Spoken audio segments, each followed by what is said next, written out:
নমস্কার বন্ধুরা, রঙিন প্রজাপতি ব্লগে আপনাদের স্বাগত জানাই। আবার চলে এলাম একটি নতুন ব্লগ নিয়ে। আগের দিন আপনাদের সাথে শেয়ার করেছিলাম নিমকি বিজয়ার, আর আজকে শেয়ার করব গজা। বাড়িতেই বানিয়ে ফেলুন এইভাবে গজা, খুব ভালো হয় আর কোনো কেমিক্যাল নেই। নিজেদের মতন আমরা দেখতেই পাচ্ছি কি দিচ্ছি। তো আমি আপনাদের বলেছিলাম যে ময়দাটা কিন্তু দুটোরই একই রকম হবে, শুধু কাটিংটা কিন্তু আলাদা হবে, বেলাটা আলাদা হবে। তো সঙ্গে থাকুন, দেখতে থাকুন, ভালো লাগবে। আমি বলি ভিডিওটি একটু লম্বা হবে, তো ভালো করে দেখতে হবে, নালে ভালো করে দেখাতে পারি না। আমার এক বন্ধুর খুব অবজেকশন, আমি খুব তাড়াহুড়ো করি, কিন্তু না, সেই কারণে আমি ধীরে ধীরে সব দেখাচ্ছি। এরপর থেকে সব ভালো করে ধীরে ধীরেই দেখাবো। আমি প্রথমে নিমকিটা কিন্তু বেশি মোটা করিনি, মিডিয়াম, কিন্তু গজার ক্ষেত্রে কিন্তু একটু মোটা মোটা করে বেলে নেব। জানেন তো গজা কেমন হয়, তো দেখুন কেমন মোটা করছি।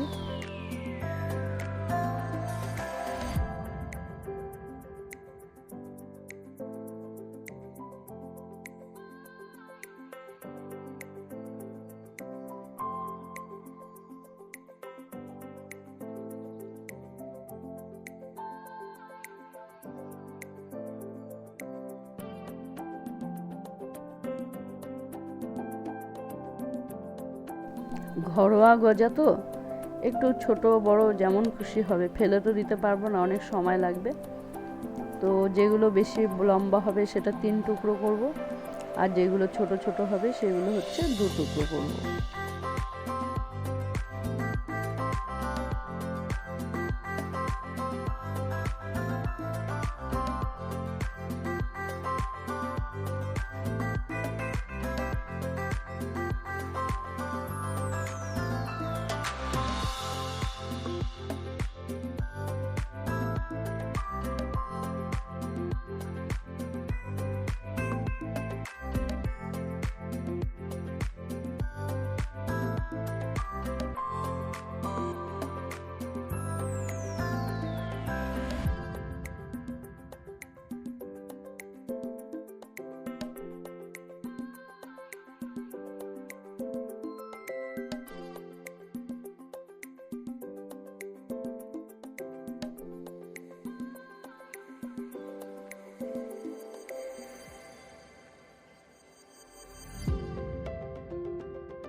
সম্পূর্ণ গজাগুলো বানিয়ে আবার ফিরছি।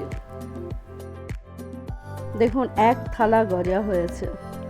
তাহলে 250 গজা কিনলে কত টাকা দিতে হয় দোকানে বলুন তো? সেখানে দেখুন কতটা গজা হয়েছে। আমি টোটাল 1.5 কেজি ময়দা মেখেছি, হাফের একটু বেশি আমি নিমকি করেছি, আর তার থেকে একটু কম কিন্তু গজা করেছি। এবার আমি সেম নিমকির মতনই কিন্তু গজাগুলোকে মানে ভেজে নেব ভালো করে, কড়কড়ে করে।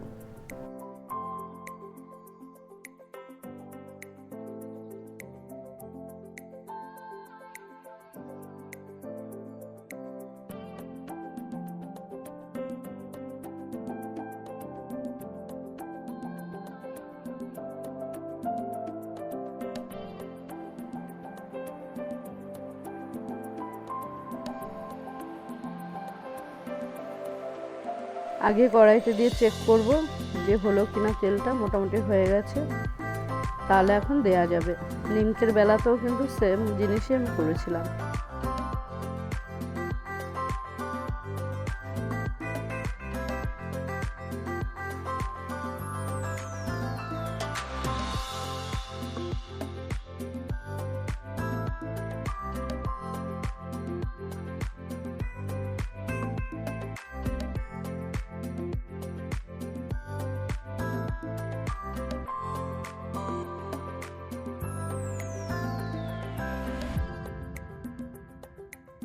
আমি অল্প অল্প করে গজাগুলো ভালো করে ভেজে নেব।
কতটা কচকচে হয়েছে আওয়াজ পেয়ে আপনারা বুঝতে পারছেন।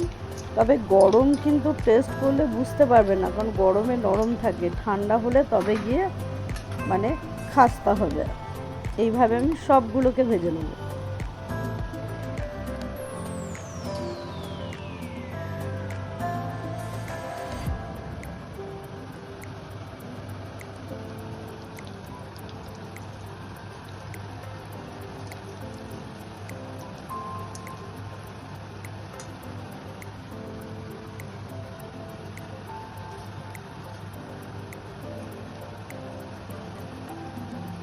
ও আরও একটা কথা, এই নিমকি গজা কিন্তু আমি ইউটিউব দেখে দেখে শিখিনি, এটা সম্পূর্ণ আমার শ্বশুরমশাই শিখিয়েছিলেন, আজ থেকে 15-16 বছর আগের কথা। তো নিমকি গজা নাড়ু অনেক কিছু আমি আমার শ্বশুরমশাইয়ের কাছ থেকে শিখেছি। মায়ের কাছ থেকে সবাই শেখে, কিন্তু সেই সুযোগটা আমি পাইনি, আমার শ্বশুরমশাইয়ের কাছ থেকে আমি সব শিখেছি। তো এই রেসিপিটা কিন্তু ইউটিউব দেখে আমি একদম করিনি, সম্পূর্ণটাই মনে রেখে রেখে করেছি। আমি গজাগুলো শিরাতে ডোবাবো, নাহলে তো মিষ্টি হবে না। গজা যেমন শিরায় ডোবায়, তার জন্য আমি 2 বাটি চিনি নিয়ে নেবো, তার মধ্যে সামান্য একটু জল দিয়ে ভালো করে জাল দিয়ে শিরাটা কিন্তু চ্যাটচ্যাটে মানে গাঢ় বানাতে হবে, তবে গিয়ে চিট হবে।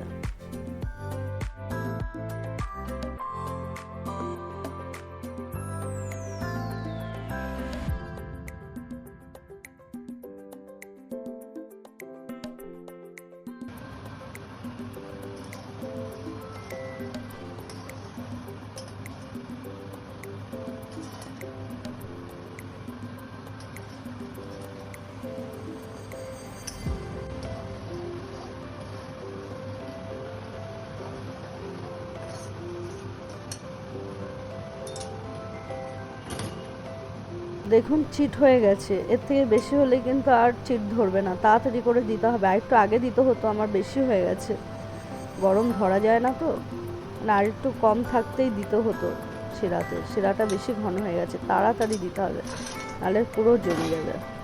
তবুও হবে, কোনো অসুবিধা নেই। আমি কিন্তু এখানে হালকা চিনি দিয়েছি, মিষ্টি যারা বেশি খান তারা 3 বাটি 3.5 বাটিও দিতে পারেন, কিন্তু আমরা মিষ্টি একটু কম খাবো বলে আমরা কিন্তু 2 বাটিই দিয়েছি, মানে হালকা মিষ্টি হবে।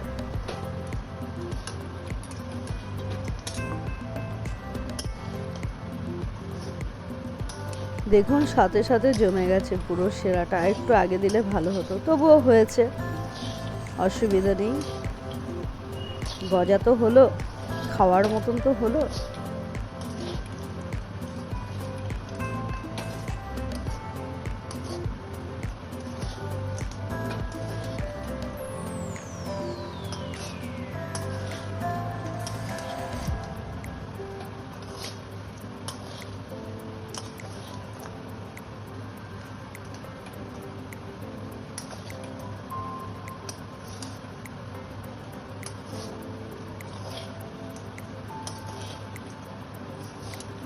যাই হোক, ভিডিওটি ভালো লাগলে অবশ্যই লাইক কমেন্ট শেয়ার করে দেবেন, নতুন বন্ধুরা সাবস্ক্রাইব করে নেবেন।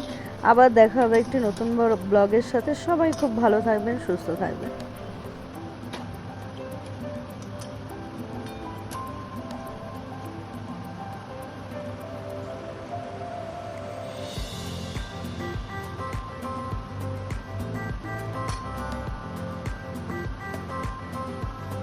এখনও হালকা নরম আছে, শুকোবে তারপরে কড়কড়ে হবে।